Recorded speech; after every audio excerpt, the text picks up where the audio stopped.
Yang empat, pertama kalau media ini sangat penting, mengingat sekarang ini kita memang dalam situasi yang sangat terbuka.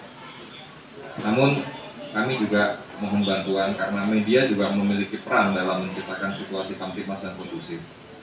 Mengingat teman-teman ini bisa memberikan suatu informasi berdasarkan berbagai sudut pandang, berdasarkan framing-framing yang teman-teman buat.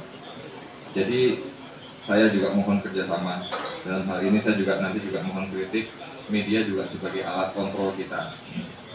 Kebetulan saya pernah berdiskusi dengan salah satu wartawan pemerintah yang misalkan targetnya 80, yang bersangkutan baru menyelesaikan 70.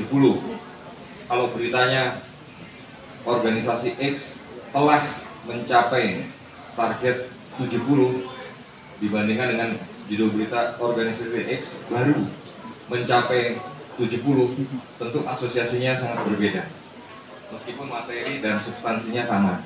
Nah, hal-hal yang demikian kami nanti mohon kepada rekan-rekan, kami juga diajak untuk diskusi karena biar bagaimanapun, apalagi kita nanti akan menuju suatu event yang sangat besar, perhelatan pesta demokrasi serta di tanggal 9 Desember. Agen ini nanti untuk prioritas yang akan dilakukan ke depan seperti apa? Ya, tugas baru di Polres Sragen yang pertama saya kulon bersilaturahmi dengan para tokoh, dengan Musbida dan termasuk juga teman-teman media.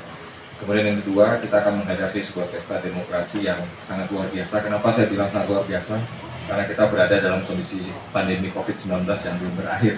Ini tentunya akan menjadi sebuah tantangan kita, yang mana masyarakat harus kita yakinkan melalui proses-proses edukasi atau pendidikan, sehingga apa yang akan dilaksanakan dalam pesta demokrasi nanti tidak menjadi suatu hal yang kontraproduktif. Artinya di samping kita akan mensukseskan pesta demokrasi, kita juga berusaha untuk meminimalisir penyebaran COVID-19. Itu yang pertama. Kemudian yang kedua, saya juga berharap dalam kondisi pandemi seperti saat ini, masyarakat tentunya harus meminimalisir kegiatan yang berkerumun supaya tidak memperparah kondisi dan keadaan. Dan bagi masyarakat yang memang ada kegiatan di luar, tentunya tetap mematuhi protokol kesehatan. Selanjutnya, kami juga berharap kerjasama dari seluruh elemen masyarakat dalam menciptakan situasi Sragen yang kondusif. Dalam hal kamtipmas, kita harus bisa yakini bahwa prinsip dari leluhur kita yaitu gotong royong dan kebersamaan harus kita wujudkan dalam kehidupan sehari-hari. Saya berharap tidak ada lagi perselisihan atau konflik di antara kita sesama masyarakat warga Kota Sragen yang akan merugikan kita semua. Demikian. Selain dari pandemi, yang patut diwaspadai dalam menjelang pilkada ini apa, Dok?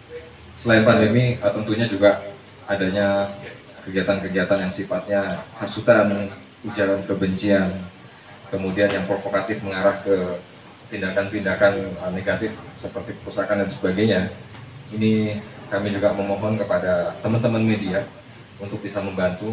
Saat ini adalah era digital, komunikasi tidak hanya secara langsung, juga secara virtual melalui media sosial dan sebagainya. Mari kita sama-sama amati, awasi, dan memantau apa yang berkembang dalam percakapan masyarakat di media sosial sehingga kita bisa mengantisipasi sejak awal. Peredaran uang palsu menjadi catatan nggak? Peredaran uang palsu menjelang pilkada. Oh iya, dengan adanya pilkada tentunya potensi untuk terjadinya money politik tetap ada. Oleh karena itu peredaran uang palsu juga tetap akan kita monitor proses penyelidikannya. Saya juga sudah mendengar ada beberapa ungkap kasus terkait dengan uang palsu ini di Gemolong kemarin dan akan kita kembangkan. Ini suatu hal yang harus kita antisipasi. Masyarakat juga harus cerdas dengan adanya uang palsu ini, jangan sampai kemudian tertipu dengan adanya beberapa oknum yang menyebarkan uang palsu tersebut untuk kepentingan politik yang saya rasa tidak pantas dilakukan. Dan ada tim cyber yang disiagakan untuk pengawasan. Pasti. Saat ini dengan era digitalisasi yang sangat masif, tentunya Polri juga harus mampu mengimbangi perkembangan situasi dan perkembangan zaman. Oleh karena itu kami memiliki tim media sosial yang sudah ada sejak dulu, dan dalam kepemimpinan saya nanti akan saya tingkatkan, akan saya optimalkan. Ini sangat penting karena semua pasti berawal dari media sosial. Itu merupakan dunia maya yang memang secara nyata akan terwujud di lapangan. Ancaman pidananya apa dan kalau kejahatan cyber itu? Ya, sesuai dengan Undang-Undang Informasi dan Transaksi Elektronik, ancaman pidananya juga sangat berat. Di Undang-Undang Informasi dan Transaksi Elektronik itu minimal ancaman pidana saya belum melihat yang di bawah 5 tahun.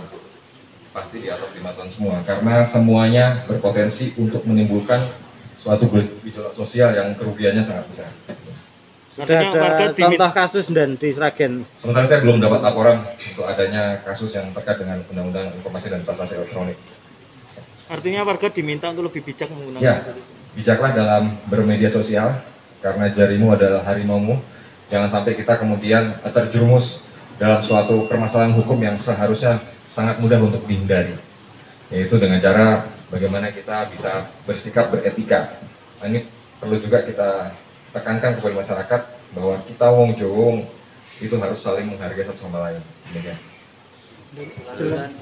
Jelang libur panjang ini, Bang. Ya, libur panjang meskipun Sragen bukan merupakan sebuah destinasi